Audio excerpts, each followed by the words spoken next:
Los Angeles, California, downtown, the 12th floor of an office building on South Broadway, present day. The woman sitting in the small apartment kitchen is 72 years old, her hands wrapped around a coffee cup that has gone cold while she tells me a story she's never shared publicly. Her name is Margaret Chen, and in 1968 she was a secretary working late on the 11th floor of this same building, typing correspondence for an import-export company that has long since gone out of business. She's agreed to meet me here, in the apartment she's lived in for 54 years, because what she witnessed from her office window on an October evening in 1968 has haunted her in ways she struggles to articulate. Not traumatic haunting, though there was terror in the moment. Something else, the kind of haunting that comes from witnessing something that shouldn't be possible, that defies your understanding of human capability, that you carry silently because explaining it invites skepticism or disbelief. Margaret points to the window that faces the alley between her building and the adjacent structure. I was working late, maybe 8:30 at night. The office was empty. Everyone else had gone home. I was finishing up a letter when I heard sounds from above. Footsteps on the roof. Voices speaking Japanese or Chinese. I couldn't tell which. Then sounds of impact, like someone hitting something hard. She pauses, her hands tightening on the coffee cup. I open my window to see if there was a problem. The fire escape ladder runs right past my floor up to the roof. I looked up and saw two men fighting on the rooftop ledge of the building next door. Not the main roof area, the ledge, the narrow border that runs around the roof's edge. Maybe 2 feet wide, 12 stories up. One wrong step, one loss of balance, and you fall to the alley below. Margaret's voice drops. One of them was Asian, smaller, wearing dark clothes. The other was bigger, also Asian, in what looked like a karate uniform. They were fighting. Really fighting, not practicing. Fast, violent, both of them moving along that narrow ledge like it was a normal floor. I watched for maybe 10 minutes, frozen, couldn't move, couldn't call for help. Just watched these two men trying to kill each other on a ledge where one mistake meant death. The smaller one, Margaret continues, moved like nothing I've ever seen. Like physics didn't apply to him the same way it applied to normal people.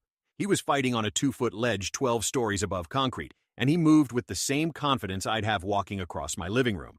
Years later, after Bruce Lee became famous, I saw his movies, recognized the way he moved. That smaller man on the ledge was Bruce Lee. I'm certain of it. She looks at me directly, her eyes showing the weight of carrying this memory for over 5 decades. I need to tell someone what I saw before I die. Not for attention, not for validation.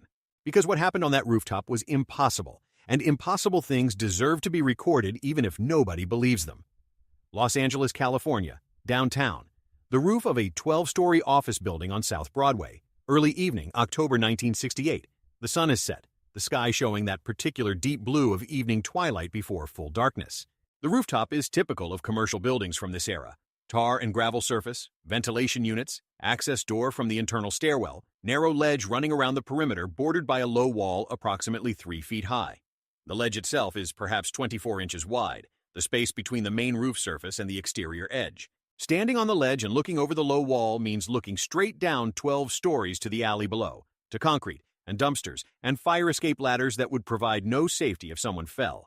The drop is approximately 140 feet, enough that impact with the ground would be instantly fatal, no possibility of survival, death guaranteed by basic physics. Bruce Lee is on this ledge because of circumstances that escalated beyond anyone's control, a confrontation that began in a dojo and migrated to this rooftop through a series of choices that all seemed reasonable at the time but led to this moment of extreme danger. The other man on the ledge is Hiroshi Tanaka, no relation to the samurai master from San Francisco, a karate instructor originally from Okinawa who runs a small dojo in Little Tokyo. He's 38 years old, 6'1", 195 pounds of karate-hardened physique. His specialty is Goju-ryu, a traditional Okinawan style emphasizing close-range power and circular techniques. He's wearing his GE pants and white belt. He strips the top when fighting seriously, his torso showing the muscular development that decades of makiwara striking and kata practice create. The confrontation started 2 hours earlier at Tanaka's dojo. Bruce had been invited by one of Tanaka's students, a Chinese-American named Robert, who trained in both Tanaka's karate and Bruce's developing Jeet Kune Do. Robert thought his two teachers should meet, exchange ideas, perhaps find common ground between Okinawan karate and Bruce's synthesis approach. The meeting went badly from the start. Tanaka, proud of his traditional lineage and dismissive of what he viewed as Bruce's mongrel approach to martial arts, made comments about Chinese actors playing at real fighting. Bruce, never one to ignore direct insults, responded that traditional karate's rigid kata practice created fighters who were technically proficient but strategically limited, unable to adapt to opponents who didn't follow traditional attack patterns. The verbal exchange escalated. Robert tried to mediate, but both men were committed to proving their positions. Tanaka challenged Bruce to friendly sparring, intending to demonstrate karate's superiority through technical application. Bruce accepted, believing he could show that adaptive fighting beats rigid traditional methods. They sparred in Tanaka's dojo for perhaps 20 minutes. The exchange was intense but controlled, neither man able to decisively demonstrate superiority. Bruce's speed and unorthodox angles troubled Tanaka's traditional defensive patterns. Tanaka's power and conditioning troubled Bruce's evasive approach. Both men were skilled enough that the sparring proved only that they were evenly matched under these controlled conditions. The stalemate frustrated Tanaka. He made a proposal that seemed reasonable at the time, but was actually incredibly reckless. Real fighting isn't in dojos with soft floors and referees. Real fighting is in unpredictable environments, where the ground itself is dangerous. If your adaptive style is truly superior to traditional training, prove it somewhere that actually tests courage and commitment, not just technique. Tanaka suggested the rooftop. His dojo was in a building adjacent to an office complex. The two buildings' rooftops were at similar heights, separated by perhaps 8 feet of empty space.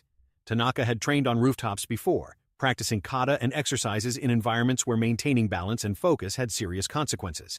He proposed they continue their sparring on the rooftop ledge, not trying to throw each other off, but fighting in an environment where the ground itself created real danger, where fear and environmental awareness would test their martial arts under pressure normal dojo sparring couldn't replicate. Bruce should have refused. The proposal was dangerous, unnecessary, the kind of ego-driven challenge that served no real purpose. But Tanaka's implication that Bruce's courage didn't match his technique, that his fighting only worked in safe environments, triggered Bruce's competitive nature. He agreed to continue on the rooftop, believing his superior footwork and balance would allow him to function effectively even on the narrow ledge. They climbed to the rooftop via the building's fire escape, both men making the transition from Tanaka's dojo to the roof without discussing what they were really doing, both caught in the momentum of challenge and response that prevents rational reconsideration. Robert followed them, increasingly concerned but unable to stop two grown men committed to this test. On the roof, Tanaka immediately moved to the ledge, stepping onto the narrow border with the confidence of someone who had trained there before. The ledge ran around the entire rooftop perimeter, a 2-foot-wide path with the main roof on one side and a 12-story drop on the other. Tanaka settled into fighting stance, hands raised, weight centered, daring Bruce to join him. If you're watching this story develop and understanding that Bruce Lee is about to fight a karate master on a rooftop ledge where one misstep means death, let us know in the comments where you're watching from. This moment becomes one of the most dangerous and reckless encounters in Bruce's life. Not because of the opponent's skill, though Tanaka is formidable, but because the environment itself creates danger that has nothing to do with martial arts and everything to do with basic physics and mortality. Subscribe to see how fighting prowess translates to impossible environmental conditions. Bruce steps onto the ledge. The transition from solid roof to narrow border creates immediate awareness of the danger. The ledge is wide enough to stand on, but narrow enough that normal fighting stances feel constrained. Looking down, which Bruce deliberately doesn't do, would show the 12-story drop. The alley far below, the certainty of death if balance fails. The wind is present but not extreme, a steady breeze that wouldn't matter on solid ground but on a narrow ledge. 12 stories up becomes a factor that must be accounted for. The ledge surface is concrete, slightly rough, providing adequate traction in dry conditions, but offering no forgiveness for missteps. Tanaka attacks first, moving along the ledge with practiced confidence, executing a Meijeri front kick aimed at Bruce's midsection. The kick is controlled but real, intended to make Bruce move backward to test whether his footwork remains functional when backward movement means stepping closer to the edge. Bruce doesn't move backward. Instead, he shifts laterally, moving along the ledge's length rather than away from it, angling so Tanaka's kick passes by without forcing Bruce toward the dangerous edge. His footwork is precise, his weight distribution perfect, his awareness of spatial boundaries absolute. They exchange this way for several minutes, both men moving along the ledge, attacking and defending while constantly aware of the drop on one side, the roof edge on the other. The fighting is slower than it was in the dojo, not because either man is less committed, but because the environment demands extra precision, extra awareness, extra control. Tanaka attempts a Mawashi-geri roundhouse kick, the circular motion designed to come around Bruce's defense. But executing a full roundhouse kick requires planting weight firmly, generating power through hip rotation, committing to the motion. On a narrow ledge with a 12-story drop, that commitment creates vulnerability. If the kick misses and momentum carries the kicker off balance, the consequences are far more severe than in a dojo. Bruce recognizes this vulnerability and exploits it. As Tanaka commits to the kick, Bruce drops low, letting the kick pass over him while simultaneously moving inside Tanaka's balance point. He doesn't try to throw Tanaka. That would be murder, not martial arts. But he demonstrates that he could disrupt Tanaka's balance if he chose to. This near disruption makes Tanaka realize the danger they're both in. On solid ground, losing balance means falling to a padded floor, maybe getting hit while recovering. On this ledge, losing balance means death. The environmental stakes have transformed their confrontation from competitive sparring to something far more serious. "This is insane," Robert calls out from the main roof area, his voice carrying fear and desperation. "Both of you, get off the ledge before someone dies. This isn't testing skill. This is just reckless." But neither Bruce nor Tanaka responds.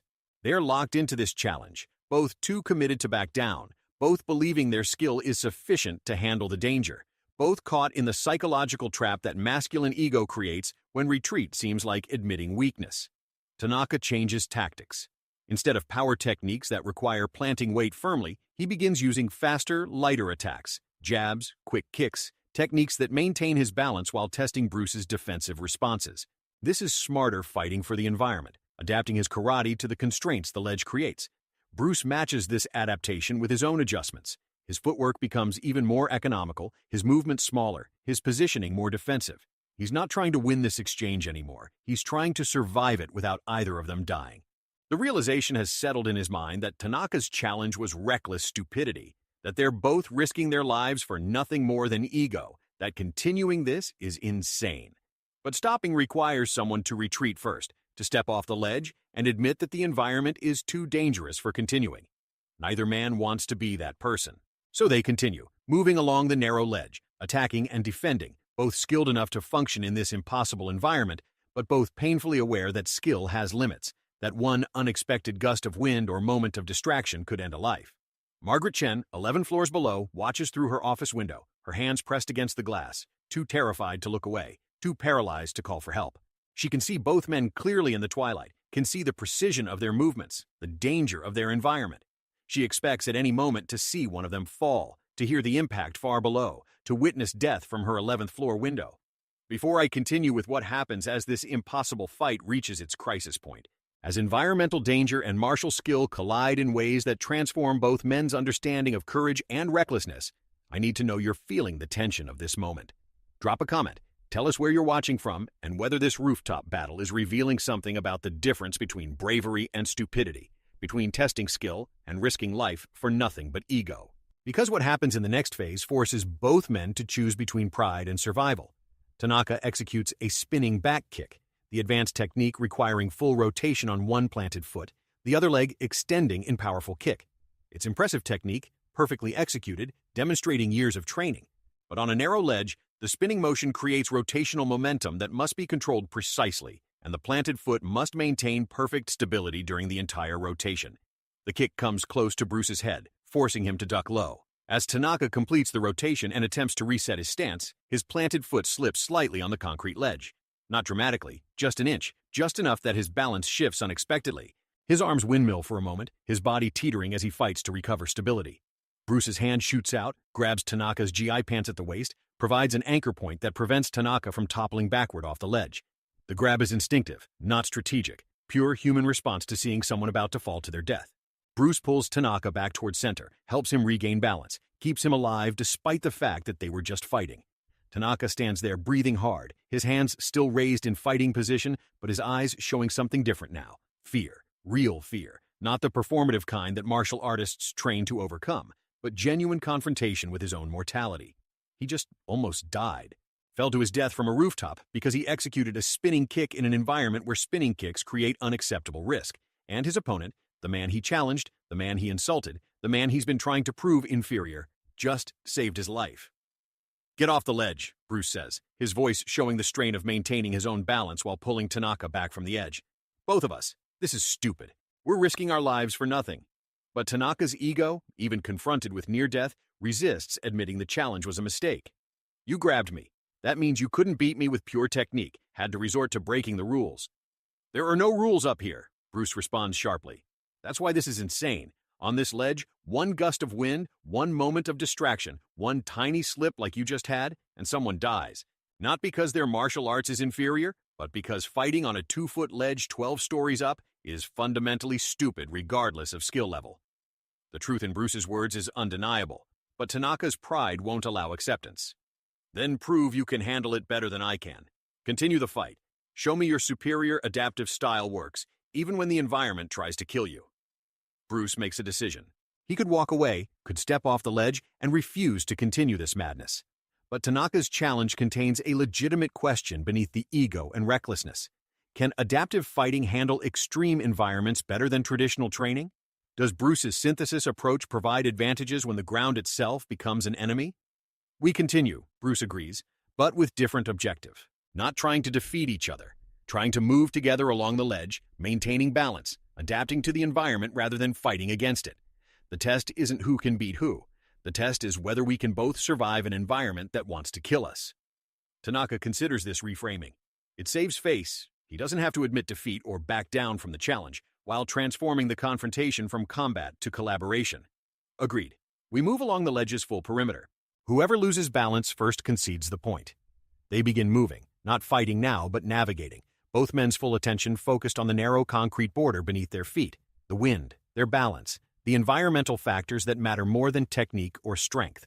They move clockwise around the rooftop perimeter, stepping carefully, weight distribution perfect, awareness absolute. Bruce's footwork, developed through years of training that emphasized efficiency and adaptability, serves him well. He moves along the ledge with confidence, his body position always centered, his steps precise, his balance maintained through understanding of structure rather than just muscle tension. The cha-cha footwork he's developed, the constant small adjustments, the sensitivity to weight distribution, all of these translate effectively to this impossible environment. Tanaka's traditional karate training, while excellent for generating power and maintaining solid stances, creates some disadvantages on the ledge. His wide stances, optimized for stability on solid ground, feel constrained on the narrow border. His powerful techniques, designed to overwhelm opponents through commitment, require planting weight in ways that feel dangerous when one foot sits inches from a lethal drop. But Tanaka has something Bruce lacks: experience training in this specific environment. He's practiced on rooftops before, has developed comfort with heights, has trained his mind to ignore the fear that ledges and drops create. His psychological adaptation to the environment compensates for his technique's limitations. They complete one full circuit of the rooftop, moving along all four sides of the building's perimeter, navigating corners where the ledge changes direction, passing over the spots where roof access structures interrupt the narrow border.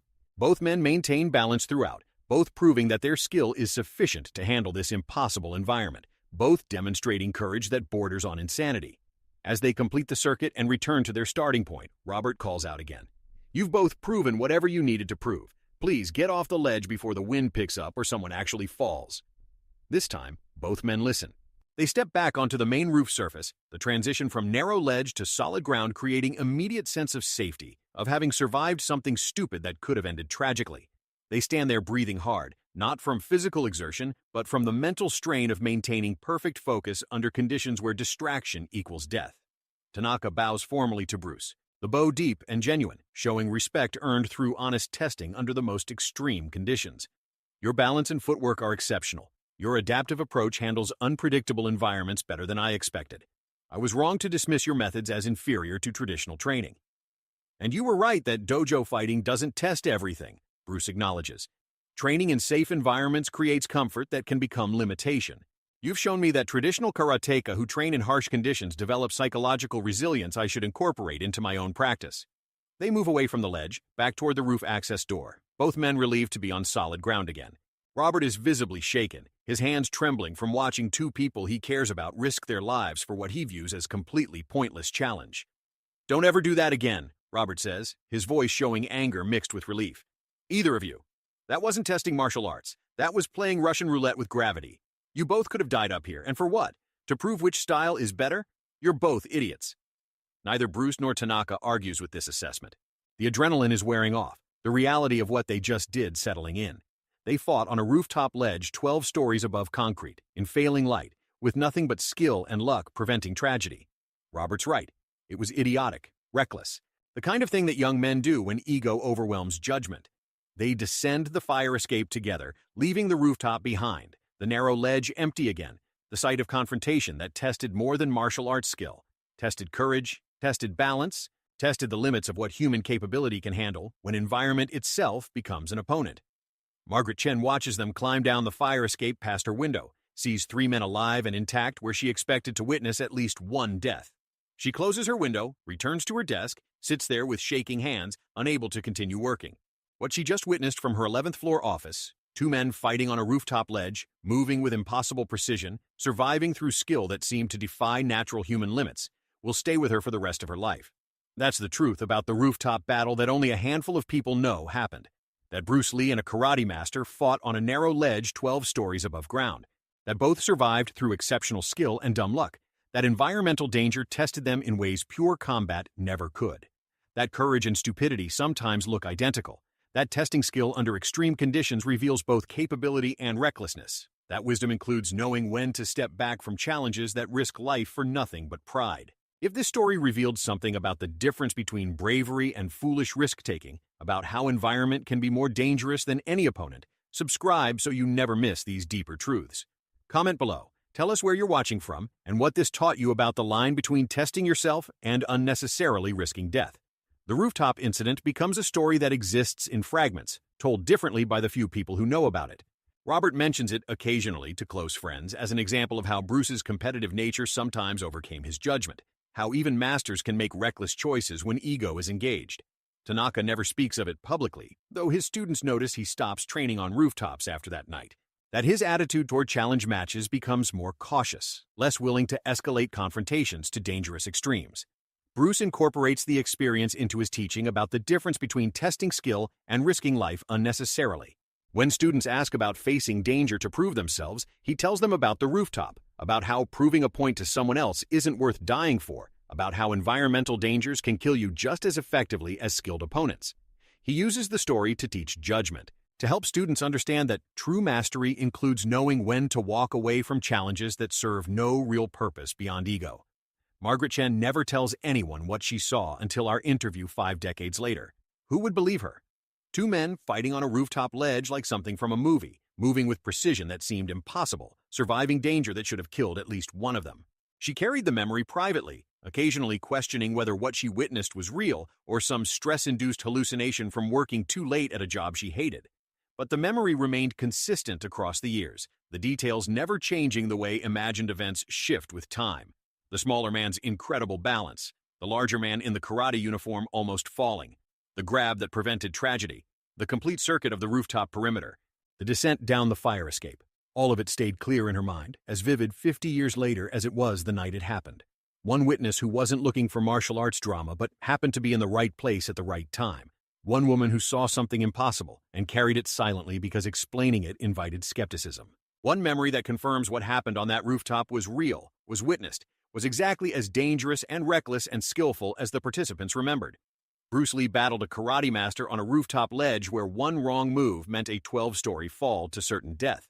Both men survived through exceptional skill. Both learned that environmental danger tests more than technique. Both walked away, understanding that some challenges aren't worth the risk regardless of how skilled you are. A handful of people know it happened. One witness saw it from her window 11 floors below, and the narrow ledge remains, unchanged, a site where impossibility occurred through a combination of mastery and foolishness that serves as warning as much as inspiration.